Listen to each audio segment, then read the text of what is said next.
स्वागत आहे तुमचं सुनीता सिंपल कुकिंगमध्ये। आज आपण हिरव्या मुगाचे पौष्टिक असे लाडू सोप्या पद्धतीने कसे बनवायचे ते पाहणार आहोत। इथे मी हे गावरान मूग घेतलेले आहे। हे एका ओल्या कपड्याने स्वच्छ पुसून आणि एक 10 ते 15 मिनिटं सुकवून घेतलेले आहे। तुम्ही हे धुवून आणि अर्धा पाऊण तास वाळवून देखील घेऊ शकता।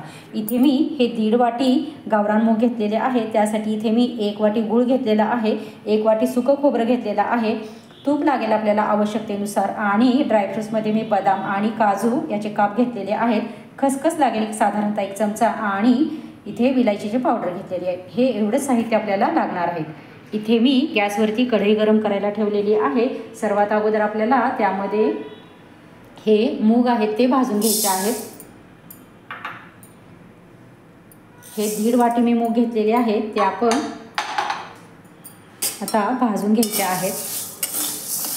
हे मूग आपल्याला व्यवस्थित असे 5 ते 7 मिनिट मध्यम आचेवरती आतपर्यंत खरपूस असे भाजून घ्यायचे आहेत। हे पहा, इथे आपले मूग छान असे खरपूस भाजून झालेले आहेत। पाहू शकता इथे तुम्ही मूग भाजल्याचा अगदी खमंग वास सगळीकडे पसरलेला आहे, त्यामुळे लगेच लक्षात येतं की आपले मूग छान असे भाजून झालेले आहेत। आता आपण ते एका ताटामध्ये काढून थंड करून घेऊयात।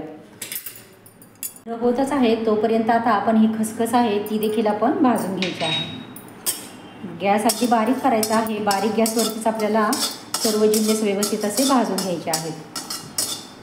आपली खसखस काढलेली आहे। आता याच कढईमध्ये आपण हे सुकं खोबरं घेतलेलं आहे ते देखील घालून घ्यायचं आहे। ते देखील आपल्याला बारीक गॅसवरती छान असं खरपूस होईपर्यंत आपलं भाजून घ्यायचं आहे। गॅस बारीकच ठेवायचा आहे। हे पहा, इथे आपलं खोबरं देखील व्यवस्थित छान असं तांबूस रंगावरती भाजून झालेलं आहे। आता मी एका प्लेटमध्ये ते काढून घेते। थंड होत आहे तोपर्यंत आपण याच कढईमध्ये तूप घालून घ्यायचं आहे। साधारणतः 1 ते 2 चमचे मी तूप घेतलेला आहे। 1 ते 1.5 चमचा तूप घेतलेला आहे सुरुवातीला।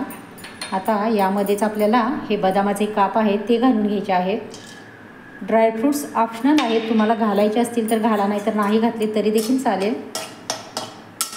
आता हे देखील आपण व्यवस्थित असे या तुपावरती परतून घ्यायचे आहेत।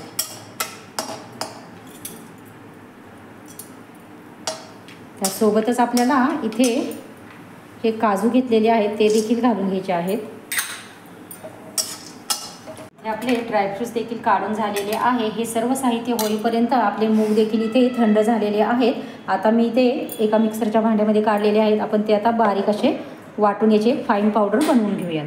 हे पहा, इथे आपले मूग देखील छान असे वाटून बारीक असे झालेले आहेत। याच पद्धतीने आपल्याला बनवून पाहिजे आहेत। इथे चाळून वगैरे घेण्याची गरज नाही, अगदी बारीक झालेले आहेत। आता याच कढईमध्ये हे तूप आहे उरलेलं, त्यामध्येच आपण हे घालून घेऊयात।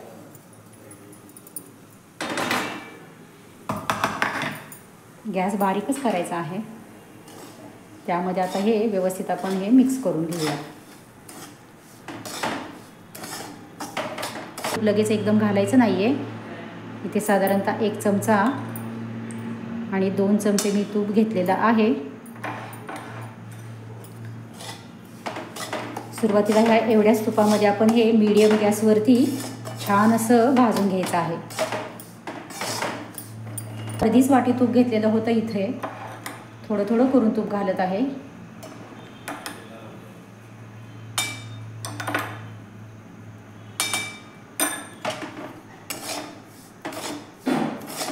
आता हे तुपावरती आपण छान असं भाजून घेऊया। हे पहा, अगदी 5 ते 7 मिनिट झालेले आहेत आणि आपलं मिश्रण छान असं भाजून होतच आलेलं आहे। आता आपण इथे हे सुकं खोबरं आहे ते घालून घ्यायचं आहे। सुरुवातीला अगदी हातानं असं क्रश करून घ्यायचं आहे। हे लगेचच क्रश होतं कारण आपण भाजून घेतलेलं आहे, खूप बारीक करायचं नाही आहे। आता हे यामध्ये आपण घालून घेऊयात। हे ऑलरेडी अगोदर भाजलेलंच आहे, त्यामुळे जास्त ह्याला भाजायची गरज नसते। आता आपलं पीठ तर बऱ्यापैकी छान असं भाजून झालेलं आहे, पाहू शकताय तुम्ही इथे। हे आता व्यवस्थित आपण सुकं खोबरं देखील यामध्ये मिक्स करून घेऊयात। आता आपल्याला हा गूळ आहे तो देखील यामध्ये घालून घ्यायचा आहे। 1 वाटी मी गूळ घेतलेला आहे। तुम्हाला जर आणखीन गोड हवं असेल तर तुम्ही आणखीन गूळ देखील वापरू शकता किंवा कमी देखील करू शकता, तुम्हाला कमी गोड हवा असेल तर। गॅस बंद करायचा आहे आणि आता त्यामध्ये हे ड्रायफ्रूट्स आहेत ते घालून घेऊयात.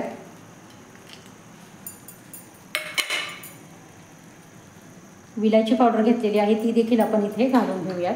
साधारणतः एक ते छोटा आणखीन 1 चमचा 1.5 चमचा घेतलेली आहे ती आपण घालून घेऊयात आणि हे व्यवस्थित असं मिक्स करून घ्यायचं आहे.